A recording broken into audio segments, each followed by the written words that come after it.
Hey, it's Nikki. Welcome back to Ranting with Ricardo. I'm here with another recap preview of P Valley because it's my channel. I can do what I want. I didn't do this how I normally do it. Give it to y'all at like 2 o'clock in the morning, almost 3, because I was tired and I went to sleep. And I think I made the right decision on waiting just because of how heavy this episode was for me and my mental health, and realizing that I might be actually going through a bout of depression right now. Not as heavy as it has been in the past, but it's just like at first it was just my mental health's middle ground and everything, but now as I'm like looking around my room and just everything that's been like happening in my life, I'm like, yeah, I'm going through it. And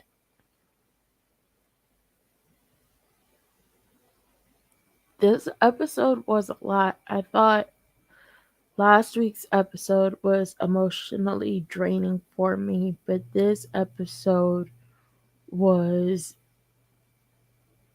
really trying because you got to see the range of emotions with Big Teak, and you saw how he went from happy to sad to melancholy, but he was back happy again, and his emotions just like fluctuated, and he would be on a really good high and then he would hit a really bad low. And towards the end you thought maybe it would change, but it didn't, and it was just like, it's very trying, it's very sad. And I'm saying it's very sad because it is, and it makes you think about stuff. And, on Twitter, the official P Valley account was like asking, how is everybody? Because, a lot of us watch the episode at like 11 o'clock when it comes out. It hits the Starz app and everything. And they were asking, how are y'all doing? And I put exhausted mentally. I'm exhausted, triggered, because even though I've never gotten to that point, and I've had friends who've had friends, get to that point, my cousin did like too much information at this point. After my aunt's funeral, my cousin did shoot himself, and he had and we were all in the house when it happened. I wasn't upstairs, but you heard it go off, and then he has to be rushed to the hospital, and it was just like, it was a lot.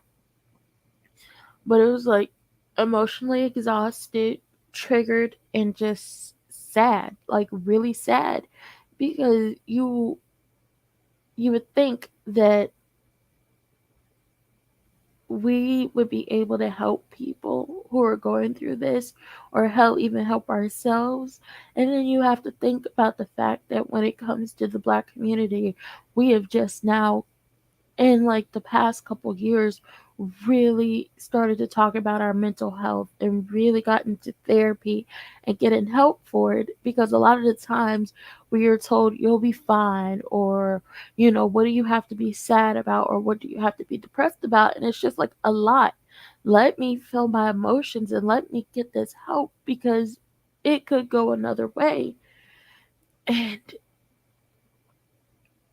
I say this to everybody who watches me live. You catch me on the playback, or you follow me on different platforms. I'm telling you now in this live, if you need the help and you recognize that you need the help, you go and get the help that you need. Fuck what the rest of these people have to say. If you know and you recognize that you need the help, you go and get the help that you need. If you don't have the insurance to pay for it, I will try to figure out, or find some free alternatives that will really help you, because it shouldn't get to this point, and we all deserve to, get the help that we need. And don't let someone tell you that you just feel all sad, or you don't have anything to be sad about, or you'll be fine, and you're not fine. Don't let them do that. don't get into that mindset, because if you recognize that, once again, if you need the help and there is something not going right with you, just like when your physical health, you your body can tell you that something is not going right, your mind tells you something is not right. And if you go get help for your physical, you can go get help for your mental. So let me do this whole intro and then we get into the episode, because I need a whole mental break from all of this. I didn't like I normally just like tweet along as I'm watching. Didn't do that as much. Like, I did it, but not as much as I've done in the past. I'm in a Discord and they're talking about it, and it's just like I don't want to talk about it, because like I know we got our own stuff going on, but it's just like this was a when I say this was a lot, I mean this was a lot. This was a lot. And it was like I started to recognize the signs in him, but as the episode was going on, it was just like there were moments where he was sad and then he was happy, and it was just like I've had these moments in life, not the same trauma, but I've had these moments. So, hey, it's Nikki. Welcome to Ranting with Ricardo. If you are new to the channel and you like the content over here, please like, comment, subscribe, turn your post notifications on, and share me with your people. If you're not new to the channel and you don't like the content over here, please like, comment, subscribe, turn your post notifications on, and share me with your people, because you may not like me, but guess what? Somebody out there does. If you would like to get in touch with me for any type of business, you want to follow me on social media, you want to buy my Elder Be Damn merch, or you just want to, you want to buy my lip gloss, or you want to bless me with a little something, because I got bills, everything's in the description box down below, or scrolling across the ticker on the screen. I feel like that's everything. Thank you to all 217 people who are currently subscribed to me. You didn't have to, but you did. I don't have a lot of the shows are taking breaks, and P Valley won't be back until July 24th. So I'm thinking I might talk about the whole Destiny and not paying the girl situation, but we'll see. So let's get into this episode. We open with Diamond and Big Bone. They getting it in, and when I say they getting in, they getting it in. But I was like, his strokes look a little weak. I'm not judging, but she's oohing and eyeing, she's moaning, and she's saying go harder and all that stuff. But his strokes look a little weak, and he seems a little distracted, and he is, and she's trying to make him keep the focus on her, but he's very distracted because every time they get it in, she turns into Keyshawn. And he flips her over to finish because all he can see is Keyshawn. Which means you still thinking about that lady. You're not over her, and you really felt something deep for her, more than just a little like. You fell in love with that girl. And like Uncle Clifford said last episode, and like we've been saying, as much as you want to save her, as much as you want to be there for Keyshawn, you can't save somebody who ain't ready to be saved or who doesn't want to be saved. And at this point, it is going to be up to her to save herself, because everyone's tried to help to no avail. Their help has fallen to the wayside. Their help is basically not worked at all. So he flips her over to finish. He gets up and, ties the condom off, and I don't know, I think he went and flushed it. And she's like, you always come in a condom. I want to come in. I want it in my mouth. And he was like, you just can't be putting your seed out there. Don't want to be hexed or nothing. Because, she don't want no kids, but she wanted it in her mouth. And he was like, no, no, no, no, ma'am. I can't do that. I'm not trying to, have no hexes or nothing put on me. And she was like, you the one who put a hex on me. You got me stigmatized. And they had walked into the kitchen area at this point. He has an open concept kitchen, and she notices Montavious' ring on the altar. So she goes over to touch it, and he stops her and tells her basically, if you don't want to be fucked up with warts and your titties going on your back and all that stuff, I wouldn't touch that. So it's just like I said the last time they had any interaction. So that was what, episode 4. I said she's from Texas. She let it be known that she's from Texas. She's asking the questions about murder night. Because if she's from Texas and she just magically popped up here, she's asking questions about murder night. She's asking about, what happened and about Diamond, and now she's looking at this ring like she recognizes it. Then she is cool, or was cool, with Montavious and whatever gang he was a part of. And this is not good because it's just like she's drawn to this ring. And I said, if y'all don't make the connections that she from Texas and she probably know this man and she probably part of his gang and she coming here looking for him or trying to avenge him, and now she see this ring, we all fucked in the end. And when I say we all, I mean us, the public, because we was rooting for Montavious ass to go too. Now, she asked him, what's it for? And he, like, what's the ring for? And he was like, protection. And she was like, you don't look like you need protection. I was like, yes, the fuck you do. He helped bury a body. That's what he did. He needs all the protection he can get. And he get I think he got a text or something. He's supposed to be running security for a spades tournament. And she asked about, why don't you do security down to the bank no more? And, he don't really say nothing. She was like, you probably tried to save a hoe that didn't want to be saved, i.e. trying to save Keyshawn. And he was like, who told you that? Really, Toy told them, but, they didn't believe Toy because they felt like the story was, too grandiose. But it was just like, that's exactly what the fuck happened when it came down. Well, one of the reasons why he's not down there doing security no more, on top of what he had to do in the Paradise Room, or now it's called the Red Room. And she was like, nobody had to tell me. Your eyes tell me. Your eyes give it away. It's the fact that when they getting it in, his eyes are always closed. Basically, because when his eyes are open, all he sees is Keyshawn. And she was like, next time we get it in, your eyes need to be open. I want all the attention on me. I need the eyes open just like this coochie is wet and open and waiting and willing for you. And they said, well, no, he said, well, that could be now. And they start to get it in on the table. And then the last shot of them together goes straight, like it's a zoom in shot, like it's a slow zoom in on that ring. And I was like, child, this is not good. That ring is going to cause a lot of issues. Diamond, why couldn't you have built another altar somewhere, not all up in the open and stuff? Why couldn't you have done that? Now this hoe going, I'm not calling her a hoe because she's a hoe, but I'm saying she's a hoe because that's the words I use for a lot of people.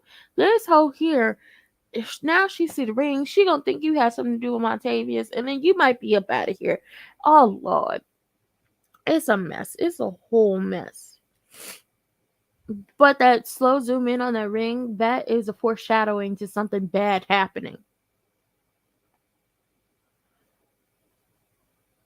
Okay, so the intro hits, we get out the intro. We finally get to see Big T Cappy. They having a welcome home celebration in some body parking lot. They parking lot pimping out here. He happy, he on a car, music is blasting, they dancing, they drinking, they just having a good time. And La Murder pulls up in this camo green and red and black Camaro. Now, I done told y'all before, I called the Hurtsville Hustlers the Christmas thugs because their colors is Christmassy. And I called them the other gang, the Golden State Warriors, because y'all colors is blue and gold. And I don't know what y'all want me to do. I didn't choose the colors. Katori Hall chose them colors. So in my mind, y'all the Christmas thugs and the Golden State Warriors. And the Christmas thugs is celebrating that Big Teak is home finally. And Lil Murder, he get out the car. He gives a speech about family and just shout out to Big Teak and how they Hurtsville hustlers for life. And he just giving this, like, speech about family and how they all got each other and it's good to see him home. We see Johnny Blaze there. She a part of the crew.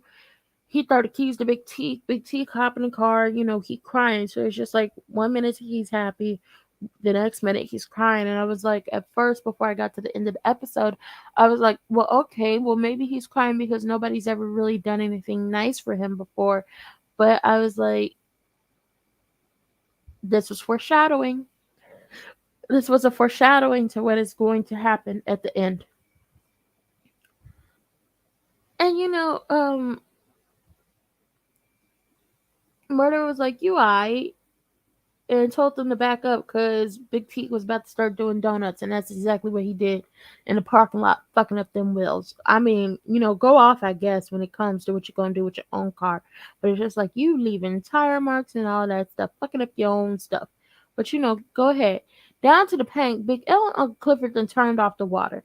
Now, mind you, Big L come in with the wrench. Uncle Clifford, she's sitting on the stairs, and Big L said in 1, 2, 3, because the water is running. Haley is taking a shower because she's getting ready to go somewhere. Okay? And she want to know why the water off. She just paid the bill. And Big L said, well, you ain't paid me. So guess what? I'm turning the water off because I got that power.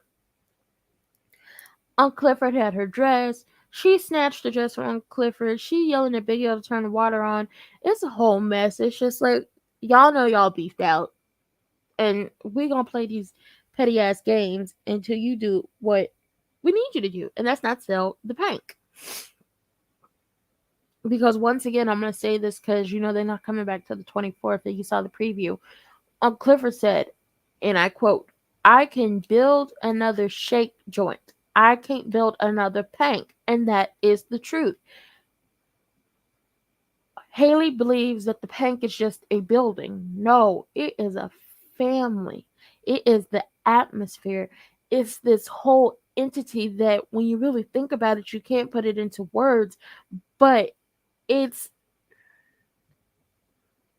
like a mother. That's what the paint is. It's like a mother who cares about her children, who's always going to be there for her children, but she taught her children in the best way possible to push them out in the world to where they wouldn't need her and they wouldn't have to depend on her and come back to her, but they knew how to get out here and get it on their own, and they are real like grown people and well adjusted. And that's what the Pank is. And you can't just build another one like that because that's years, that's experience. You just can't put that in another place, and she doesn't get that. So Uncle Clifford and Big L go into the office. Haley and Uncle Clifford flipping each other off on the cameras and the monitors. And Big L tells Uncle Clifford that AC unit is going to run you at least 5 stats on top of the 11 they already got to pay the health department. And they is just like, at this point, we hurting for money because we closed down, not making no money. Big L shows Uncle Clifford a flyer of Whisper and Roulette. They gonna be dancing down to the Spades tournament. And Big L tells her, Duffy here, and he trying to, sell these pills, and she's like, I'm not about that plug life. Clifford mentions possibly turning Haley in, and Big L has to let her know, yeah, here's the problem with that situation. She A, didn't shoot anybody, and B, she ain't buried nobody, so that would be for nothing, basically getting everybody else in trouble. And Haley gets off scot-free and is able to sell the club right from up under you, and you get nothing. And that's like the gist of this whole situation. Even if like a lot of people, when it comes to viewing the show, even if y'all think y'all could just turn her in, you can't, because she, technically speaking, didn't do anything. And she would be an accessory after the fact. And if she was to turn them, like if they were to turn her in and she was to snitch on them, she wouldn't do a day in jail. So that being said, turning her in isn't a goddamn option. God damn it, Haley, you fucked us all at this point. Now we see Big T and Lil Murder, they down to a barber shop, and Big T getting his crown fixed. He getting it tightened up by fire. And I was like, I've seen this before. Does not mean I want y'all playing in my head with fire, but it looked like it's working. Gibby the barber, as he's finishing up, is asking Big Teak, now that you out, what you gonna do? And he calls him by his real, like his actual government name, Thaddeus. And he asked him, what you gonna do now? And he was like, I'm gonna try not to go back. Like most people do when they get out of jail, the only thing you can do is try not to go back and stay on your P's and Q's and do the best you can, because you don't want to be back in there. They treat y'all like nothing. They don't even treat y'all like second class citizens. Y'all, it's slave labor basically in prison. It's slave labor. They treat them prisoners like they are not humans. I wouldn't even say dogs, because dogs get better treatment than prisoners do. And I get it. Y'all in jail. Some of y'all are in jail for, reasons that, yeah, your ass should be in jail for that. Some of y'all get in trouble for a little minor offense, and due to the color of your skin, your ethnicity, your race, you get more time than you need. And some of y'all just be falsely accused and be thrown in there. And then to go through all that trauma, to go through the abuse, to go through what they go through, yeah, no. I would try everything in my fucking power not to go back. We find out that, Big Teak is a singer because the barber asked Lil Murder if he's a singer too. But, he rap, and he was like, well, if you're not in that jukebox, you ain't worth shit. And a lot of people, like the actor who plays Big Teak, he is a singer. He was on a show. I forgot. It was like Zoe's Playlist or something like that. And she could hear everybody's thoughts and everybody's emotions through song. So he was on there singing. They mentioned Rome dying and how, he didn't die from Rona, but the blogs haven't said anything. And while they're in the barbershop, Lil Murder is trying to call Keyshawn, but, she ain't been answering, because y'all know when she left, after what Rome tried with her, she went home. And Derek basically beat the brakes off of her after she confronted him on beating up on the kids.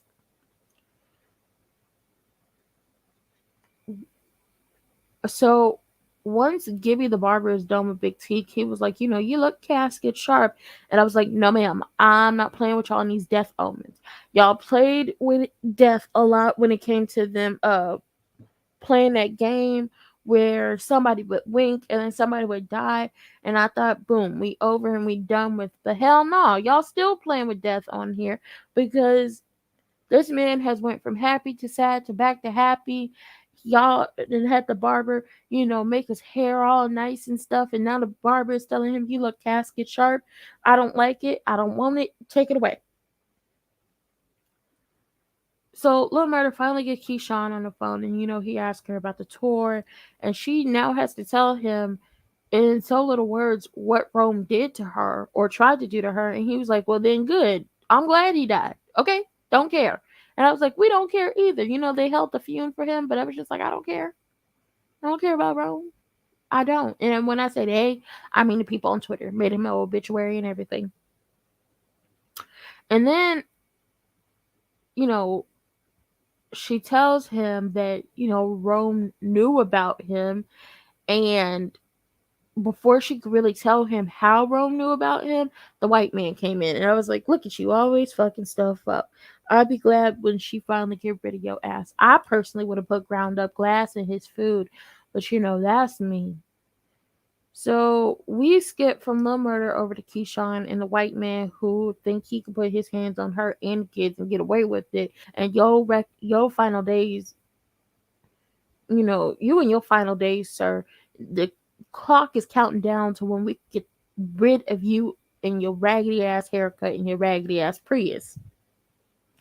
Derek asked her, who you talking to? Like he won, who paid the bills in that bitch? You don't. And you don't. And she was like, Murder called to ask me about Rome's funeral. And he started caping for Rome, talking about, oh, he was such a good guy. And he was such a good guy. He got you all these deals and was helping us make some money and everything. Not us, bitch. Her. Once again, you ain't got no job. Ain't never gonna get no job because Bondi pointed this out. We all know his family has money.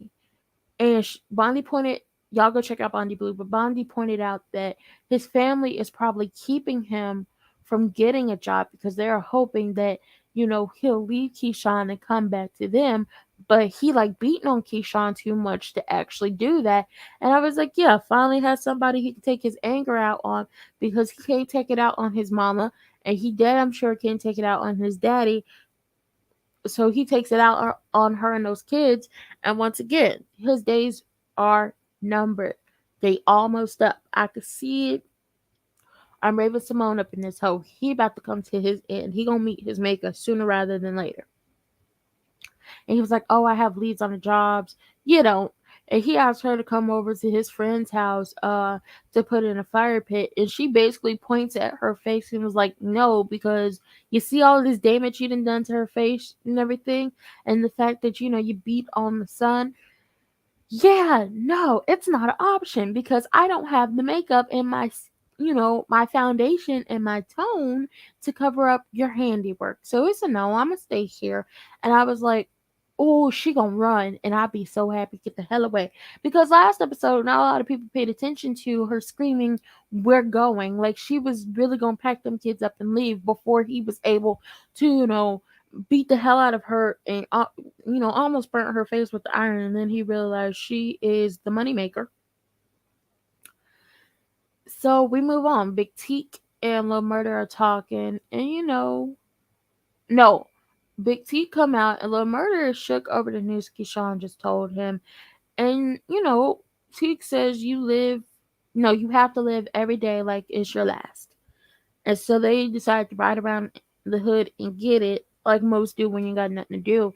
And I was like, you know what? This should have been another foreshadowing for me to pick up on. And I'm just now picking up on it as I'm rereading everything back to y'all after I took these notes. But I was like, him saying you need to live every day like it's your last. And you do. But it was just like this was foreshadowing for him because he got a car, he was celebrating, he was doing donuts, he didn't want to got his hair and stuff fixed, he got his nice little outfit on, he riding around with his ex boo slash best friend. I was like, this is not, as I'm rereading this back and talking to y'all, this is not going to be end well for him. And I should have realized that. So we go over to Mercedes. She goes over to Shell and Terica's house with some groceries. She opened the refrigerator. Because first of all, when Shell opened the door, she in her robe, and I was like, all that drinking, all that hate, and all this disdain for Mercedes has made this bitch age a lot. You've aged, ho, really badly. I say this, black don't crack unless you're smoking it or drinking your life away and, letting that hate that lives in your heart seep out through your pores. Yeah, so it's made her age. And when, she opened the door, she was like, Terica's not here. She was out with her little friend, some boy. And Mercedes was like, Kellen or Keelan or whoever. And Shell was like, who's that? So I was like, oh, look at you, Mother of the Year, not knowing who your child is hanging out with. Or you claim to be Mother of the Year. Or you claim to be so much better than Mercedes. But I'm pretty sure that if she was with Mercedes, Mercedes probably like would have, figured out how to keep her away from that boy. And she wouldn't be out the house in the middle of the day hanging out with somebody in the middle of the motherfucking pandemic. But go off, Shell, go off. So Mercedes bringing the groceries, she putting stuff away, opening refrigerators and see two moldy ass grapefruits. So I was like, oh, okay. Not feeding the child, just goes to throw stuff away. Wine bottles in the trash. She like, how long it take you to drink that? And Shell was like, I don't have a problem. And Mercedes was like, we can get you some help. And once again, she's like, I don't have a problem. Yes, you do, bitch. All alcoholics say they don't have a problem when they're fucking alcoholic. Same with people who are drug addicts. Or if I really want to get down to low vibrational people, fucking junkies, all of y'all say y'all don't have a problem when you have a fucking problem. People who have gambling addictions and shopping addictions, I don't have a problem when you have a fucking problem. You have a problem and you need to get some help. And stop trying to, be upset with somebody who is trying to offer you that help, Shell. And she was like, I don't have a problem. All I need is a job. And I was like, no, you need help. You need a job, but you need to get you some help, because if you don't get you some help before you get a job, you're going to get fired from that job for drinking on the job. The pandemic opened up a lot of people, not opened up, it sent people who were teetering on the edge of sobriety, sent them right back into their addictions. A lot of people started their addictions in the pandemic who hadn't had, problems before, but were predisposed to it. I am predisposed to drug addiction, alcohol addiction, and gambling addictions. Why? Because those addictions run through my family. I also have an addictive personality. So when in the pandemic, I started trying wine and drinking it almost every single day, I realized that this was not good for me, and I stopped because I'm predisposed. And I was like, yeah, I'm not about to become dependent on this. So I stopped. And I have long periods of times, which I'm now on. It has been, I haven't had a drink since January. I had a drink for New Year's, and then I haven't drank since. So February, March, April, May, June, July. It's been 6 months since I've had a drink, and not because I'm an alcoholic, because I don't want to fall into something that I'm predisposed to. But hey, Shell, go off. You say you're not an alcoholic and you don't need no help and you just need a job. You gonna be feeling it in the morning. Mercedes basically tells her everything she said when, she was drunk and they got pulled over, and Mercedes had to, spray that hole in her own bathtub with some water, and, she got sick. And the fact that she called Terica a mistake, and that Terica heard her, and she's like, um, oh, she was like, I could never do that. I would never, and starts crying. But that's exactly what the fuck you did. And a lot of people don't realize, like, some people don't realize, and a lot of people do, that a drunk mind speaks sober thoughts. And that's exactly what it does. Your inhibitions are low. Your mind is open. And whatever you want to say, you're going to say. Because once again, a drunk mind speaks sober thoughts. Everything you thought about Terica being a mistake and the cause of a lot of stuff, and the fact that you hate Mercedes because your nasty ass grown ass husband, I don't care if he was 3 years older, 2 years older, 4, 5, 6, 10, however many years older. He was a grown ass adult climbing on top of a 15-year-old, climbed on top of her and got her pregnant. I don't care if she lied or not. He was still a grown ass man. Should have been checking IDs, going to talk to her mom to make sure she was who she said she was and was the age she said she was. He didn't do that. So blame your goddamn husband. I'm sick of Shell. That man told you to take care of her. He didn't mean keep her away from Mercedes for the rest of her life. Probably didn't even mean raise her. Probably meant do what you can, help where you can, but go live your life. But Shell probably took that a different way. Or maybe he really did tell that girl to, raise her to Terica and keep her away from Mercedes. Who the fuck knows? The dead can't speak now because he is dead. And she's like, I didn't say that. Yes, you did. I didn't say that. You did. You did. You did. Stop that bullshit crying. Mercedes offers to take care of Terica so Shell can get better. And, she snaps right back into, Madam bitch role, that I'm better than you, and tells her she ain't slick. She knows what she's doing. And Mercedes at this point is not trying to get custody of Terica. She's just trying to help. Because at this point, Terica running around doing whatever she want to do, because the person in her house who's supposed to be the adult who is playing the mother role is doing what she want to do, is drunk all the time, not paying attention to this girl like you would in the past.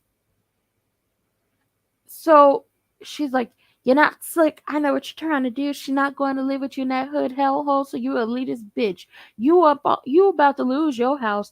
Let's talk about that. You gonna lose that house because you drinking away all your little money that you have. You're broke. You jobless. And sooner rather than later, you gonna be homeless, and where the fuck are y'all gonna live? Huh, Shell? Did you think about that as you're drinking your life away? She gonna stay right here. So you gonna expose her to your abuse. You gonna expose her to your drinking and all this. And on top of that, she know you didn't want her around, and that she was a mistake, and you blame her for her life being, well, her and Mercedes for your life being the way it is, even though you a glutton for punishment, and you did this to your goddamn self, because as soon as he climbed on that 15-year-old, you should have been out. But you didn't. You stayed around. And now look where you are. Mercedes pissed off. No, because once again, Shell's like, she gonna stay right here. And Mercedes is like, you were forced into the situation. You were forced into being a mother. And she was like, there's a difference between being a mother and whatever you are. And I was like, yeah, there is a difference. A mother is someone who is there to love, raise, protect, and teach her kids, and, is always there for them and is able to raise them into being functioning members, well adjusted functioning members of society, who, you hope you did the best you could by your children so they could do the best they can by themselves, and whatever, person they, date, marry, be committed to, have children with, all this stuff. But Shell, she knows the difference. She has tried to be, quote unquote, what you feel like is the best version of a mother, and you, her mama, nor your nasty ass husband allowed her to do that. Y'all took her child at 15, when she was 15, and didn't give that child back to her. So what the fuck do you expect her to do now? Other than the fact that she is fighting and the judge won't give her Terica back.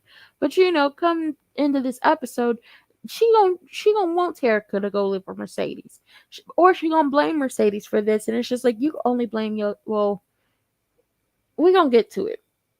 Mercedes leaves because she's tired of being berated by Shell drunk ass. So she leaves and tries to call Terica. She gives voicemail. So she leaves a message. Then Coach calls, and him and Farrah want the Mercedes experience, and Mercedes is just like, I don't want to do that. And he was like, oh, do it, do it, do it. So she was like, okay, because her and Farrah got it in episode 4.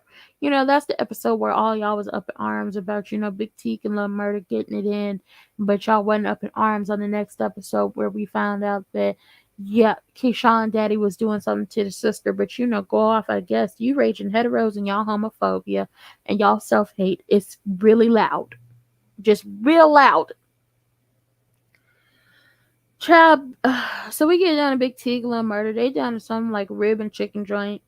And, they getting their food, and the waitress noticed, like, she notices Big Teak is light skinned with some pretty eyes.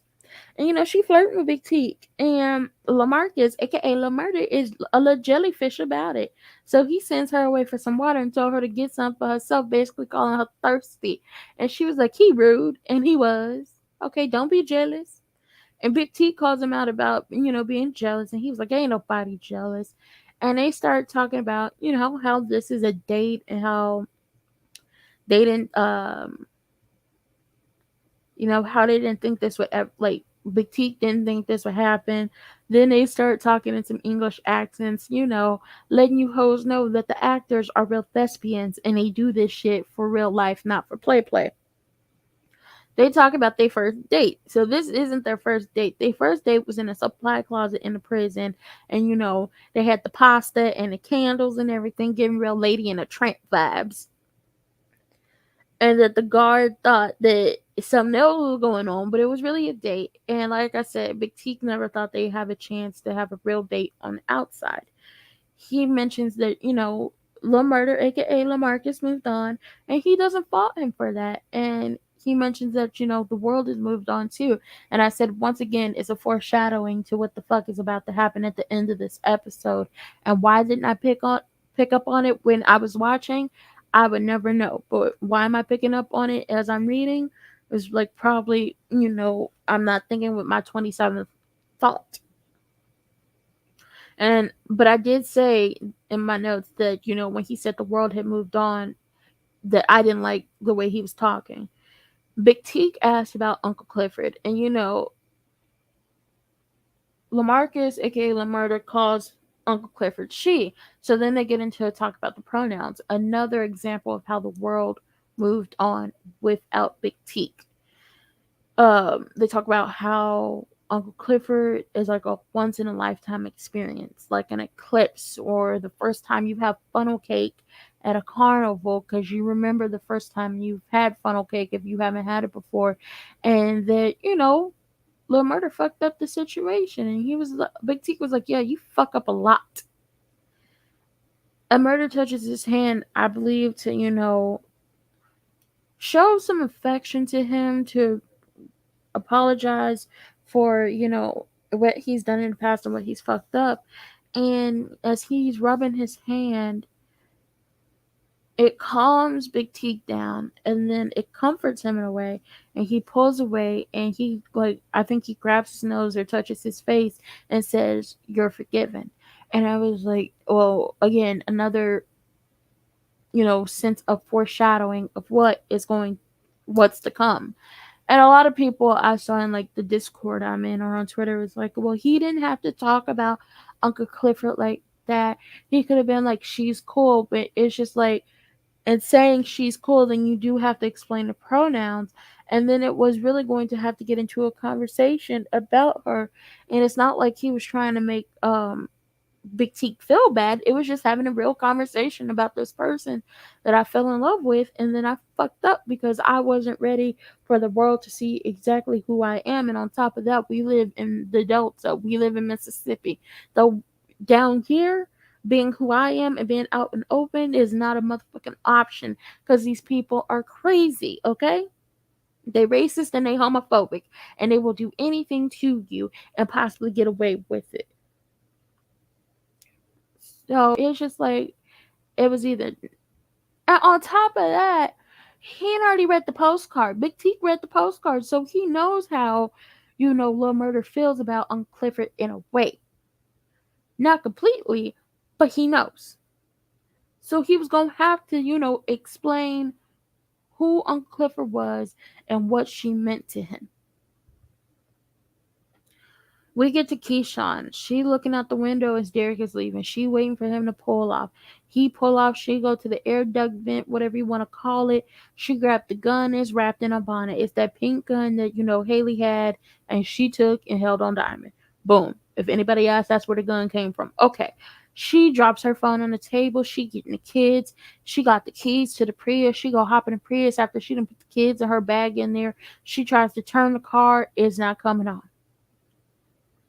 She goes to the trunk and realizes that this raggedy bastard took the battery out the fucking car. And there's no way for her to leave because a lot of people was like, well, she sat at home the whole time because when we get to him coming back, she has been home a long time. Why didn't she do anything? Because he has a tracker on her phone. That is why she left the phone on the table when she was about to run with the kids. He tracks her every move.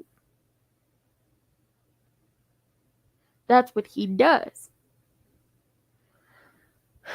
She tried to make her escape, and it did not work because he thought, he thought ahead and took the battery, and now she has to go back in the house with the kids and the bag and a gun. Child, another instance where Keyshawn is trying to run and save herself and can't. The first time was when she was 8 months pregnant with Jaden, and she went to her daddy and stepmama house, and stepmama and her daddy, without so many words, turned her away, sent her back to live in that house. Diamond trying to help, but she hold a gun on him because she don't believe in fairy tales, and ultimately that would have sent Diamond away for life. The tour and the fact that she was trying to use that to get the fuck away from him, but Rome was a nasty bastard and sent her back into that hellhole, and it's just like Keyshawn tired, but she ain't hit her breaking point just yet. Big T and Murder go to a gas station and they bumping Can We Talk by Tevin Campbell. And I was like, okay, I mean, this song is some stalking shit, but hey, I love the song Can We Talk, okay? I sing it all the time, but bitch can't sing. But I be singing like, I'm somebody up in here. And Murder hands Big T his car and he was like, here, get some gas. And they having a conversation over some regular or some premium. He was like, regular, bitch, you better get regular, okay? Gas prices is high. We only do regular around here.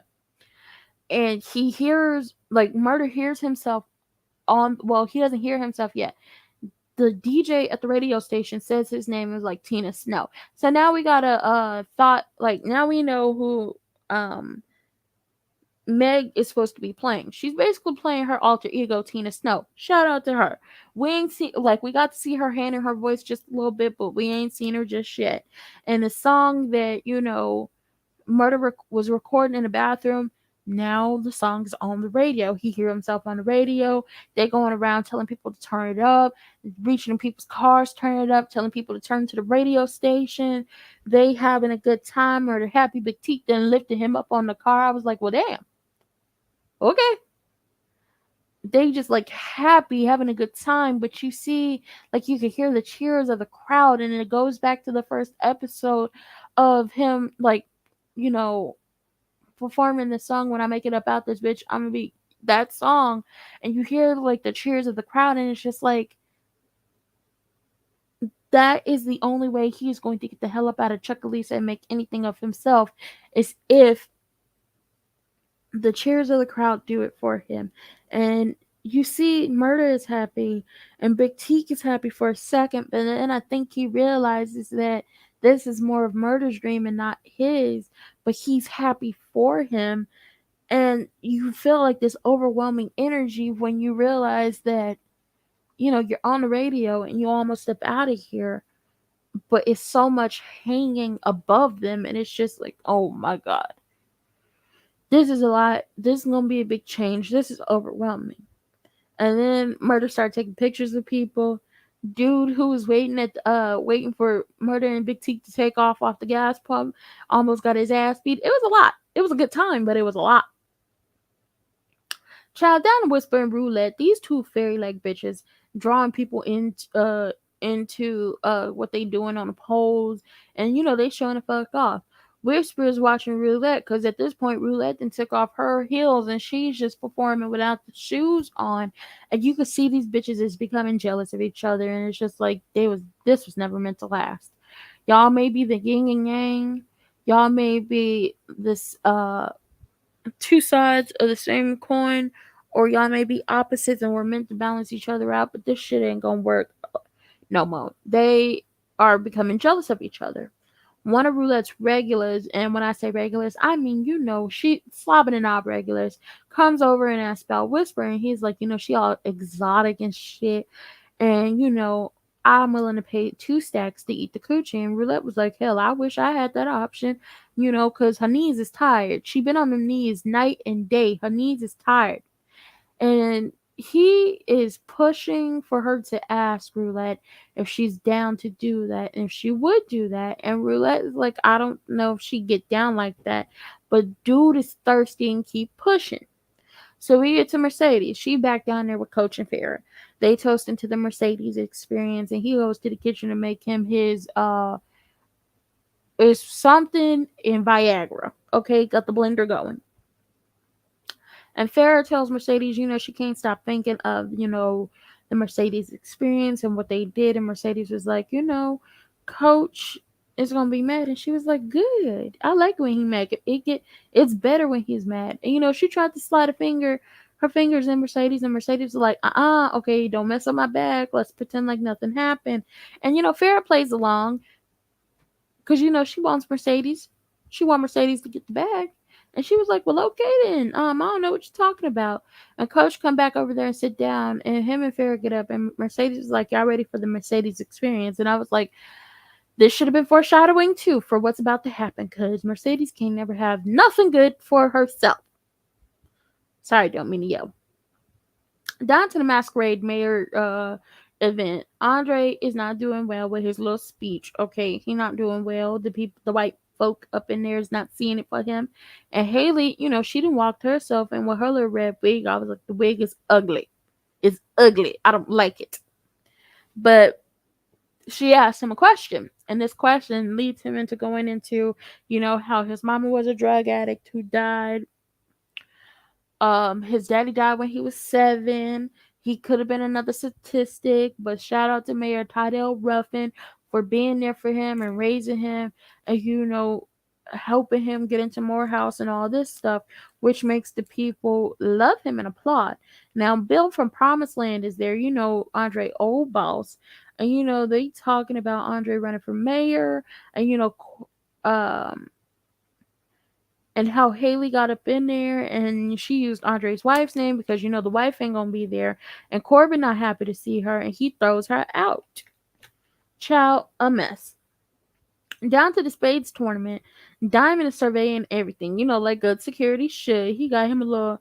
Is that an AR-15? I feel like that's an AR-15, and I don't like it because gun control out this hole, and Duffy walking around too because he got to make his money, so he basically giving these motherfuckers party favors.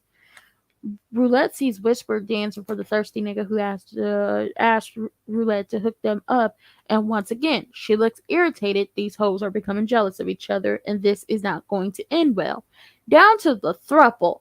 They getting it in, and Mercedes is moaning, and Farrah is rubbing the clit, and she know the spots. She know what spots to hit to get Mercedes off, because they had their little thing last week, and Coach recognizes that these two hoes have bumped coochies before, and he stops and he start going off, and he was like, y'all done fucked. She's supposed to be for me and me only. When you start liking pussy, and he just going off, and Farrah get up too, because first of all, these hoes was just like in the throes of passion. They didn't realize he stopped until he started going off, and Farrah had to, put her nuts on the table. She had to put her pussy on his forehead real quick and let him know that in the 19 years they've been married, he's been so focused on him and his dreams and his wants and his needs and his fantasies and his other hoes and everything else, and making everything come true for him, that he never stopped to realize what was going on with her, that she liked pussy just as much as he does,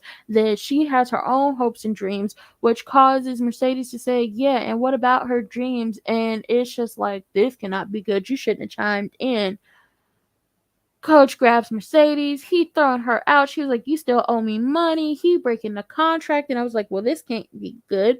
I hope Fair is able to get her money, but this ain't going to be good. And, basically, he throw her out and take the money. And it's just basically like her sponsorship is over. And it was just like, sir, what did you expect when you let your wife sit in on the Mercedes experience? Just like you were attracted to Mercedes, she was going to be attracted to Mercedes. And we all knew that this was not Miss Farrah's first time eating the booty in the coochie like groceries. This wasn't the first time, okay? Don't be mad. You the one who didn't pay attention to your wife and what she had going on because you wanted her to play trophy wife and you wanted her to be docile and meek to you, not realizing that you like pussy and she do too, when this could have been a match made in heaven. Y'all could have been taking these hoes down together. But you know what? Coach is just like any other man, selfish as a motherfucker. Don't care about nobody else's feelings. Don't care about what other people want, and is willing and able to do everything when it comes to what he wants and needs. But it's fuck his wife in the end, and it's fuck Mercedes. But you still owe her $40,000, bitch. Run her money.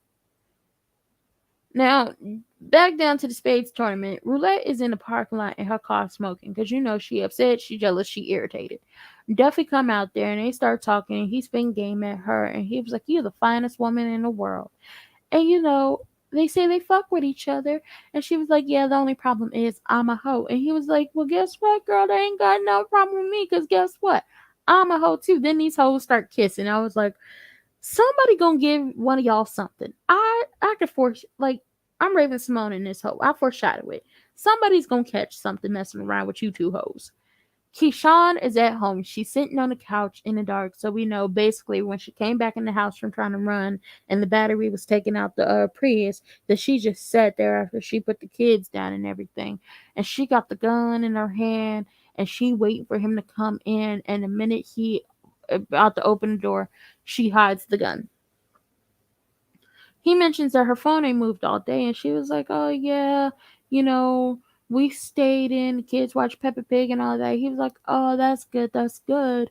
And you know how his friend and that, like his friend's backyard is so nice, and how they want them to bring the kids over next time. And she was like, oh yeah, that's great. And a lot of people was like, well, why didn't she call it Uber? She was just sitting there because first of all, the motherfucker tracks everything she does. You need the, where was she gonna go if she called it Uber? Her getting in the Prius and taking off, she was probably gonna run the hell up out of Chuckalisa and never come back. But she wasn't going to be able to call it Uber because she needed her phone. And he monitors everything on her phone. He probably know the motherfucking password to her phone.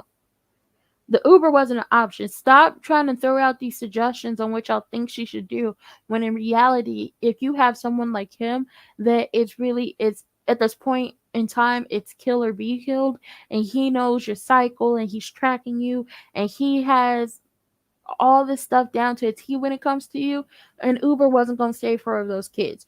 Once again, she tired. She ain't hit her breaking point yet, and I'm hoping she hit it soon. It's up to her to save her and them kids. Big Teak and Lil Murder, they riding around. Big Teak stop at some house, and you know Lil Murder think he going to buy weed. He on the phone with Wody, and they tell him how Wody tells him how Tina Snow wants him to come and perform with her and Jackson, like the song they had together. So, like I said, Meg the Stallion's gonna be playing her alter ego Tina Snow on the show. Wody mentions Rome OD, and the murder was like, "You, you mentioned it. It's funny because ain't nobody saying nothing about him OD." And Wody tells him, you know, mind your business. Basically, I handle stuff. That I make shit happen. I get stuff done. And he talks about how Big T can't come on tour because Big T is like way too buck, and you know, he too buck, and he basically is like gives everything away, and he works within an op, and just like how he can't come on tour, and you know, Lamar ain't having it. He's like, he coming on tour, he gonna be on tour, he's security. Security's supposed to be buck, security's supposed to do what they supposed to do and make sure don't shit happen. Like nothing happens, and he going on tour, and you know, with the whole Odin situation, Wody basically tells him, you know, I handle shit. If you want me to handle it, I can handle it. But the phone goes dead before he could finish. So Murder starts looking for a charger and finds Big Teek's gun. Child, so Big Teek, he goes into the house. We thinking he going to cop some weed. But he's walking around. The house is dark and depressing. You got kids in the front room watching old ass black and white TV. It's depressing. You got somebody else in the next room shooting up, sleeping on a cot. It's giving me very much Janine House of Pain when they went to go try to save her down to the crack house. He's walking to the back, and it's getting darker. Like it's getting more depressing, and he hears kids crying and screaming and a woman screaming and glass shattering, and it's just more. And he opens a door and like the very back room, and he sees a child version of, like, I think it's supposed to be himself covered in blood.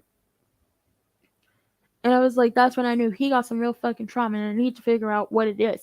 Once again, foreshadowing for what's about to happen. And you know, Murder comes in the house, is like, yeah, you came in here without your piece. Come on. And when, you know, he looks back down, the kid's not there, but it's a closet. So then it's just like, okay. But once again, it's foreshadowing for what he's about to say at the end of the episode. Now they leave the house, and Mother's like, you know, they talking, and he was like, I didn't come to cop weed. This is my house. This used to be my house. And Murder was like, yeah, it used to be, but after tonight, we out of here. And Big Teak was like, you got tomorrow, I got tonight. Once again, foreshadowing for what's about to happen. It's just like, this is some bullshit. Why are y'all doing this to me? Like, I get we need to talk about this stuff, but why? And you know, Lil Murder was like, we're not coming back, which makes me like, when he said all of this and they were talking, I was like, something gonna happen. At this point, I was like, something gonna happen. Now down to the event, Haley outside, but she get in with, you know, a white lady named Georgie Baston. You know, and she not playing with these motherfuckers. She was like, you know, I'm coming in. I'm not gonna be here long. They was waiting on me, didn't think I was gonna show up, and guess what, bitch? I'm here. I'm here, bitch. Hello. And she comes in and goes to this. Her and Haley go to the cigar room, and she basically put all them hoes on notice. She calls. She basically tells Bill, your job is almost up. Like, you about to get fired. Andre, you fucked me over, but you got my support because I, while I don't give a damn about a mayor in this podunk little ass town, I need somebody who not gonna get in the way with me in my casino. And she called Bill's wife ugly. Her and Haley are now bosom buddies, and she was like, she gonna talk to Haley about getting her all her money when it comes to buying the tank. So now, you know, Andre has the backing of a rich white lady in the fact that she has taken over Promised Land, and she gonna be the one doing everything. Aunt Clifford is down at her house with grandmother, and she's checking grandmother sugar is fine. Then she check her temperature, and she got a 102 fever. So it's like she got the Rona. So Uncle Clifford, get the phone out and calls Toy old sneezing ass, and Toy got the Rona. So it's just like, God damn it, Toy. Now Lori or Lauren, whatever that lady name is, she probably Laura, whatever her name is, she probably got the Rona. Toy, you always fucking shit up. If it's not your stomach, it's your quote unquote allergies, and bitch, you had the Rona. And grandmother says that Uncle Clifford gonna have to kill Haley. And I was like, child, it's looking like it. It's a mess. It might be, but we don't know. Andre goes home and calls Corbin, and Corbin is going off about Haley and, just calling her out her name and calling her shit. And I was like, when it comes down to Haley and Corbin, it's only one or two things is gonna happen. They're gonna fuck, or they gonna have to, one of them is gonna have to kill the other, because neither one of them hoes can coexist. Now Haley's in the corner waiting for him, and he hangs up on Corbin. He starts to go off on her, and he tells her, get out. So she at the door, and he tells her, I let you win at the auction. And she was like, yeah, you let me win, and you got the power. So tell me what to do. She done called him sir and all this stuff, and telling him to tell me what to do. And he was like, take off your dress. She take off her dress. Crawl, crawl, crawl. And he said it like it was a question. And really, sir, like, dude, if you gonna tell her what to do, you tell her what to do. Say it in your chest. Feel it in your nuts, my guy. Tell her like she told you to tell her. It's just like, maybe she's the dominant and you're the submissive. Because, everything you said to her felt like a question. If you're going to say it, say it. Take off your dress. Don't have no question about it. Feel it in your chest. Feel it down there in your nuts, because I know they hang low. Say it. Take off your dress. Crawl. Say it. Child. So, she take off the dress. She crawl. She was like, what else? You don't know what else. So, they going back into the bedroom. Clothes start flying. A dick is whipped out and is standing at attention. She naked from the top and bottom, and she pulled the ultimate power move and gets on top of him and starts riding him. He think he about to put his hand around her neck, and up she move it and she put her hand around his neck. And I was like, yeah, this did nothing for me. Like, Lil Murder and Big T, that was some sexy shit. It was. Farrah and Mercedes, some sexy shit. Farrah and Mercedes, I mean, when we didn't get, like, when we weren't, like, seeing Coach trying to do whatever he was doing, some sexy shit. But this right here, this one's sexy. But I get the ultimate power move. Get him pussy whipped and basically make him do whatever you want. I see you. I respect you, gangsta. I don't like y'all, but I respect it. Big T and Murder, they down to the lake. They singing, they rapping. And Big Teak starts singing some of his, circa 2017, talking about Lil Murder, whack ass, toilet paper, in a hole rhymes, that slaw he was pushing. And Murder says he blames himself for Teak being in a hole and not being and him not being the same actor. And Teak says, that wasn't the first time I was in the hole. We going back to 1994, and that was a younger little version of him in that closet with the blood on him. He talks about how his mama, and she probably had something going on with her mental. We don't really, they didn't really say, but he talks about how his mom, like the devil was in the house, and the devil, basically his mama killed his siblings, Rashida, LaChina, and Quell. That's why he got the 3 teardrop tattoos on like his face. His mother stabbed his sister in the neck, stabbed his sister in the head, and stabbed his brother in the chest. And he ran and hid in the closet for the longest, and he heard them crying and screaming until they couldn't cry and scream no more. And that the devil left that house that night. And Lil Murder was like, no, the devil is still in there. And he was like, nah, it's not. Which means that Big Teak has a lot of trauma with him, and he has survivor remorse, and he feels guilty about surviving, and his siblings didn't. And the fact that he probably hid in that closet and for hours and hours and hours until somebody came and found him and saved him. And in the sense that I don't even know if he went to foster care or not because they don't dig deep into that. That probably they never got him any help. They didn't have him talk to any, especially in '94. Hell yeah, they not, especially black people. They not gonna have you talk to nobody about what you just saw. So that survivor's remorse and guilt traveled with him. The trauma of seeing all of that happen traveled with him. The fact that he hid in that closet, dark, dank closet until somebody probably came and got him, that stuck with him. So everything that he has going on with him, it isn't new. It was just everything that happened after continued to build and build and build. And that man has depression and he has trauma. And those two together have weighed on him for the entirety of his childhood, his adolescence, and his teen years into his adult years when he was in prison and until now. And he feels like his story was supposed to end in that house. If he wouldn't have ran, he wouldn't have been here walking the earth, and we would have never met his character on this show. He feels like he was meant to end in that house. And once again, it's survivor's remorse and it's guilt because he feels like he should have been on the same wavelength as his siblings and died that night after his mama did what she did to them kids. And the mother was like, no, no, no, no, no.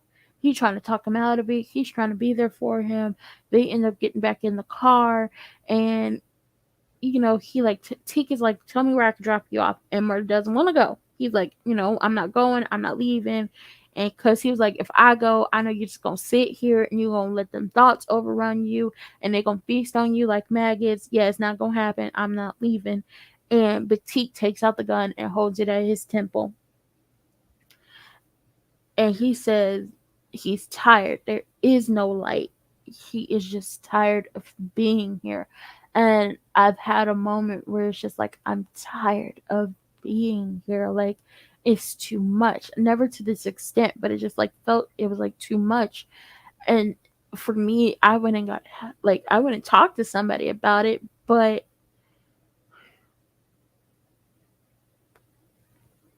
it's just like it's a lot. A lot of people feel like this, and in the black community, like I mentioned when I started this live, therapy and getting help just got popular. Us talking, like black people talking about our mental health, has just gotten popular. In the past, it was ain't nothing wrong with you. You ain't got nothing to be sad about. You ain't got nothing. It's like all of that, and it's just like if y'all would have got him some help, if y'all would have thought to get him some help when all of this happened back in '94 and got him some help when he was in prison and out, maybe he could have been saved. I'm not saying what it could have, I'm saying what it could have been, not what it is, but it's a what if situation. What if in '94 y'all really cared about black people and their mental health and you would have got that child some help after seeing that situation and being stuck in that closet until somebody came and got him? What if somebody would have did that? What if y'all would have got him out of Chuck Elise and put him into a different situation? Maybe his life would have been different, but that's not the case. And, murder is running down the list of stuff they have to do, and, things they have to accomplish in life, and how he owes him his life. And Big Teak is like, you don't owe me anything. And he goes into, there is no light, there is no hope. And Lil Murder is like, then let me be your light, let me be your hope. And he does everything he can to stop him. And then we get from inside the car to outside the car, and we see the gun, like the flash of the gun, go off, and we just outside the car. We get a shot of outside the car until Lil Murder opens the car door, and he like basically crawls out, and he's leaning up against the, he walks and then he drops and he's up against the car, and he has blood on him, and you see he not doing good, and Big T took his life. So we get to, and I'm gonna just say this to anybody: if you feel like this, if you are getting to this point in life, please go get you some help. Don't let anybody tell you don't need help. Go, if you know you need some help, or you feel this way, or you feel like your mental is not doing well, go get help. It is okay to get help. There is nothing wrong with you going to get help. Mercedes is at home. She drinking. She didn't pull her wig off because, she ain't got a goddamn money. The sponsorship is over. She's stressed the fuck out. And somebody comes knocking on the door. It's Terica. Mind you, she tried to call Terica. Terica called her back, but, couldn't hear anything. And Terica comes in. She's crying. And she pulls out a pregnancy test. So Terica is pregnant. And she just collapses and cries in Mercedes' arms, and Mercedes is looking like, the fuck am I gonna do? And then we get to the end of the episode, and the murder, no, somebody comes knocking on Uncle Clifford and Grandmother's door. Grandmother, in all her Rona, walks down the stairs and opens the door, and it's Lil Murder. He covered in blood, and he's asking for Uncle Clifford. Uncle Clifford comes to the door, send Grandmother back in, and Murder breaks down, and he's like, he's not okay. Uncle Clifford sees the blood on him, and he's like, he's not okay. He's not okay. He's crying, and they hug, and Uncle Clifford brings him into the house, and it's just like, at least he has somebody to go talk to, or somebody he could be there, like, with, as he's going through this situation. But this was a lot. Like I mentioned before, when it, like, the P Valley account asked on Twitter, how are y'all doing after the episode?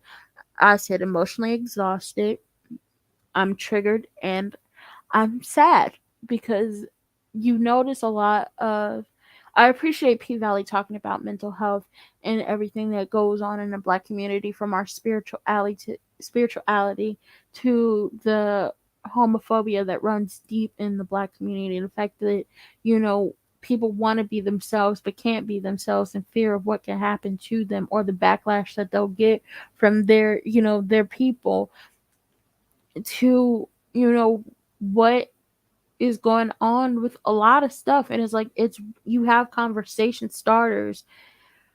And really, the gist of this episode, when you think about it, this is Big Cheek's episode, is if you need help and you are going through stuff, or if you go through that type of trauma that he went through, y'all need to get, especially as a child, get them some help before they become adults and it's too late. Get them as much help as you can get them, and stop playing these games. And with that being said, that was it for this recap review. If you're new to the channel, please like, comment, subscribe, turn your post notifications on, and share me with your people. If you're not new to the channel, please like, comment, subscribe, turn your post notifications on, and share me with your people. Because you may not like me, but somebody out there does. If you want to get in touch with me for any type of business, you want to follow me on social media, you want to buy my Elder Be Dumb merch, do you want to buy my lip gloss, or you want to bless me with a little something because bitch got bills, everything could be found in the description box below, or scrolling across the ticker on the screen. And the moral, the gist, the keyword, whatever you want to call it, of this episode in this live is, if you need help, go get help. If you need to talk to somebody, and they are willing to listen to you, you talk to those people. And don't let anybody tell you that you don't need the help, because we all need some help in our lives. We all should actually be in therapy, because we have trauma that we've have with us from generations and generations that's been passed down.